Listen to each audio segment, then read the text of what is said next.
دوستو، اللہ سے دعا کرنے کا طریقہ قرآن کریم سے سیکھیے. پرے فرام اللہ ان قرآن کریم. اللہ تعالی ہم کو اپنے عظیم کلام قرآن کریم میں اپنے آپ سے دعا مانگنے کا کتنا خوبصورت طریقہ بیان فرماتے ہیں. سب سے پہلے اپنی تعریف کرواتے ہیں اور تعریف میں یہ الفاظ بیان فرماتے ہیں: الحمدللہ رب العالمین. سب تعریفیں اللہ کے لیے جو پالنے والا ہے مخلوقات کا. اب یہاں پر علماء کرام فرماتے ہیں کہ وہ تعریفیں جو اللہ تعالیٰ نے ماضی میں کی ہیں وہ سب اللہ کے لیے ہیں. وہ تعریفیں جو انسانوں نے ماضی میں کی ہیں وہ ساری تعریفات اللہ کے لیے ہیں. وہ ساری تعریفات جو ماضی میں فرشتوں نے کی ہیں وہ ساری تعریفات اللہ کے لیے ہیں. جتنی مخلوقات نے زمین پر، عرش پر، فرش پر، جہاں پر جتنی بھی تعریفات اور صفات بیان کی ہیں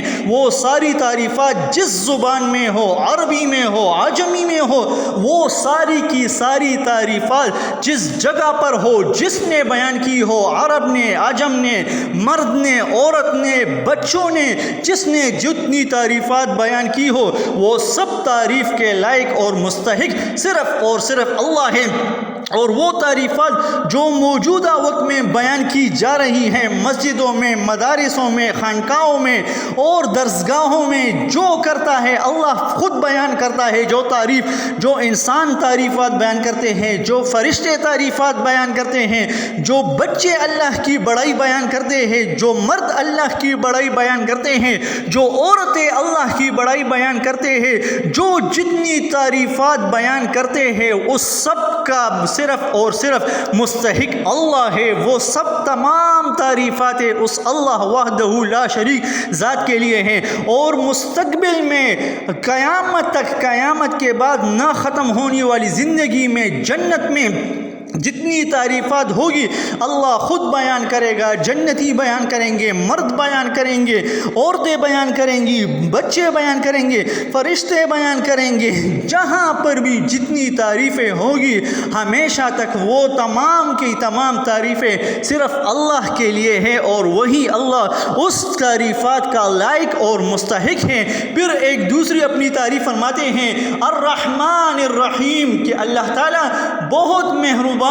بہت بخشنے والا ہے، مہربان ذات ہے. دنیا میں اس کی رحمت عام ہے. کافر جو اللہ کو مانتا نہیں اس کو بھی اللہ رزق دیتا ہے، اس پر بھی اپنی رحمت کرتا ہے اور اس پر بھی اپنی مہربانی کرتا ہے. رحیم ذات ہے. آخرت میں صرف مسلمانوں پر اللہ کی مہربانی ہوگی، اللہ کا کرم ہوگا، اللہ کا رحم و کرم اللہ کا ہوگا. پھر فرماتے ہیں مالک یوم الدین. اللہ جو ہے مالک ہے روز قیامت کا. وہ دن جو ہے بتناک دن ہوگا، جو حساب کتاب کا دن ہوگا، جو اللہ کے سامنے کھڑے ہونے کا دن ہوگا، جس دن تمام اولین آخرین سب موجود ہوں گے. حضرت آدم علیہ السلام سے لے کر محمد مصطفیٰ صلی اللہ علیہ وسلم تک خاتم النبیین جو ہے محمد مصطفیٰ جو ہے اللہ کے حبیب جو ہے، تو تمام انبیاء کرام موجود ہوں گے.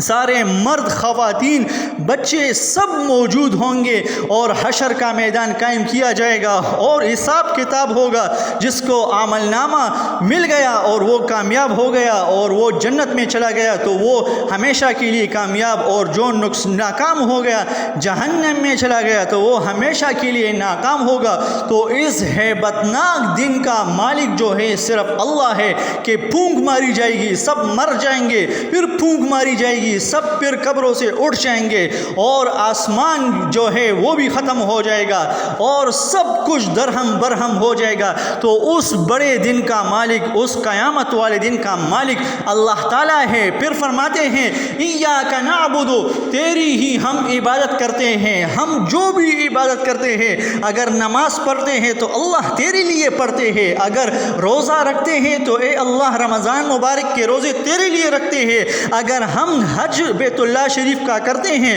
تو وہ صرف اور صرف تیری ہی عبادت کی نیت سے کرتے ہیں۔ اگر ہم زکوٰۃ ادا کرتے ہیں اپنے مال میں سے نصاب پورا ہونے کے بعد اور سال پورا ہونے کے بعد، تو وہ اپنی مالیت صرف آپ کی عبادت سمجھ کر، آپ کو معبود مان کر آپ کے لیے ہم عبادت کرتے ہیں۔ اس کے علاوہ ہم جو عبادت کرتے ہیں، اگر فرض عبادت ہو، فرض عین ہو، فرض کفائی ہو، وہ ہم اللہ کے لیے کرتے ہیں۔ وہ عبادت جو واجب ہو، قربانی کی واجب ہو، وطر واجب ہو، جو بھی ہم پر عیدین کی نماز واجب ہو، وہ ہم یا اللہ صرف اور صرف تیرے لیے کرتے ہیں۔ سنت جو عبادت ہو، سنت مؤکدہ ہو، سنت غیر مؤکدہ ہو، یا اللہ وہ ہم صرف اور صرف تیرے لیے کرتے ہیں۔ نفل جو عبادت ہو، یا اللہ وہ ہم صرف اور صرف تیرے لیے کرتے ہیں۔ تہجد تیرے لیے کرتے ہیں، اوابین تیرے لیے کرتے ہیں، ذکر تیرے لیے کرتے ہیں، دعا تجھ سے مانگتے ہیں، جو بھی مانگتے ہیں یا اللہ جو بھی کرتے ہیں وہ صرف اور صرف تیری ہی ہم عبادت کرتے ہیں۔ اس کے بعد فرماتے ہیں وَإِيَّاكَ نَسْتَعِينُ، اور تجھ ہی سے ہم مدد چاہتے ہیں، کیونکہ مدد کرنے والا صرف تو ہی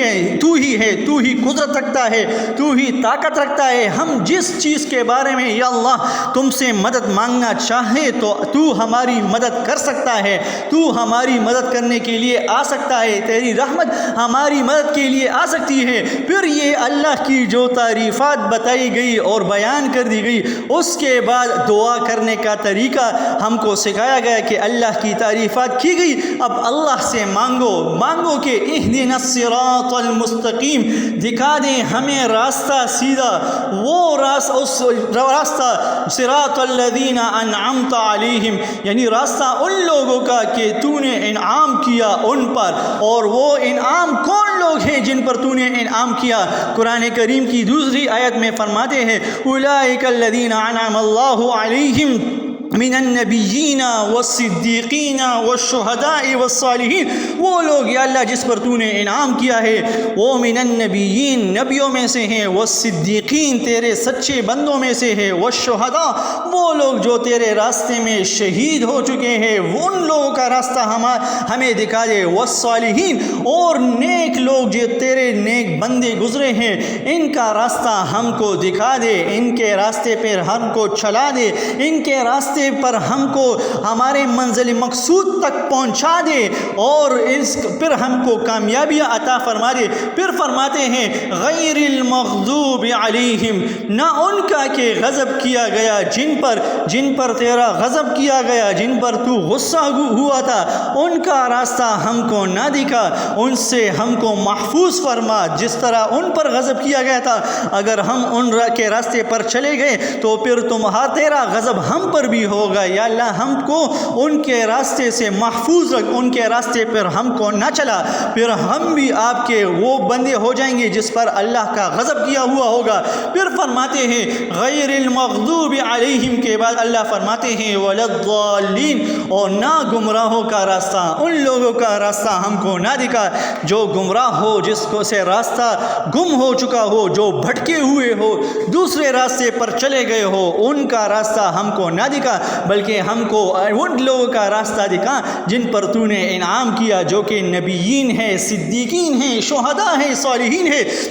تو کتنے اچھے طریقے سے اللہ تعالیٰ نے سورہ فاتحہ میں ہم کو اللہ سے دعا مانگنے کا طریقہ بیان فرمایا کہ پہلے اپنی تعریفات کروائی، اور تعریفات کے بعد یہ ہم سے بیان کیا کہ ہم عبادت بھی اللہ کے لیے کرتے ہیں اور مدد بھی اللہ سے مانگتے ہیں، اور اس کے بعد راستہ سیدھا مانگنے کے لیے دعا کرنے کی ہم کو ایک عظیم راستہ ہم کو دکھایا، اور پھر ان لوگوں کے بارے میں جس پر اللہ غصہ ہوا ہو، جس پر اللہ کا غضب ہو، اور جو اللہ کے راستے سے بھٹکے ہوئے ہو، ان سے محفوظ ہونے کے بارے میں الفاظ بیان فرمائے۔ تو جو طریقہ اللہ تعالیٰ نے ہم کو قرآن کریم میں سکھایا ہے، اللہ تعالیٰ اس طریقے کے مطابق ہم کو دعا کرنے والے بنائے کہ ہم اللہ تعالیٰ سے ہر نماز کے بعد، ہر عبادت کے بعد، تہجد کے وقت، صبح کے وقت، شام کے وقت اللہ تعالیٰ کے بارگاہ میں ہاتھ اٹھائیں، اور اللہ تعالیٰ سے اپنی بیماریوں کے لیے، اپنی پریشانیوں کے لیے، قرضداروں کے لیے، وہ مریض جو اسپتال میں ہیں، جو گھروں میں ہیں، جو مرد ہیں، جو خواتین ہیں، جو بچے ہیں، وہ پریشان لوگ، جو مسافر ہیں، جو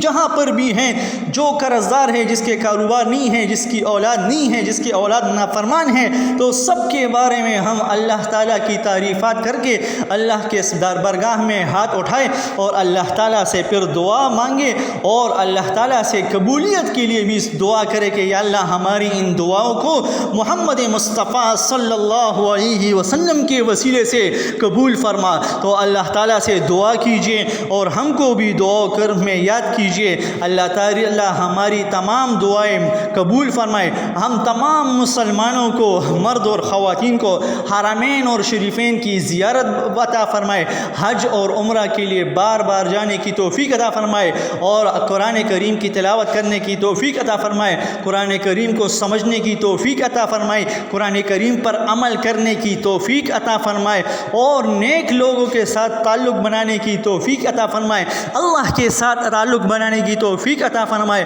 ہم کو 5 وقت نماز پڑھنے کی توفیق عطا فرمائے، ہم کو نیک لوگوں میں شامل فرمائے اور ہم کو گناہوں سے محفوظ فرمائے، ہماری آنکھوں کو گناہوں سے محفوظ فرمائے، ہمارے کانوں کو گناہوں سے محفوظ فرمائے، ہمارے ہاتھوں کو گناہوں سے محفوظ فرمائے، ہمارے پاؤں کو گناہوں سے محفوظ فرمائے، ہمارے دماغ کو گناہوں سے محفوظ فرمائے، ہمارے وجود کے تمام اعضاء کو گناہوں سے محفوظ فرمائے اور ہمارے وجود کے تمام اعضاء کو اپنی اطاعت میں لگائے اور اللہ ہم سے راضی ہو کہ قیامت کے دن